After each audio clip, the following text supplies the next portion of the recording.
in now. So have a look over his shoulder or over a neighbor's shoulder. If you can't see, get closer. And what he's doing is he's removing the black lip on a dead oyster. So you can see the black lip, yes? Yeah. Okay, that's the name of the oyster again.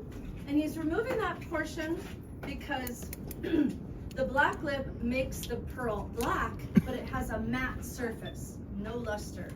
So what he really wants is the layer beneath the black lip called the mantle. And that's what he's doing now. He's removing the second layer called the mantle. And that's the DNA that represents the color and the luster from this oyster. Okay.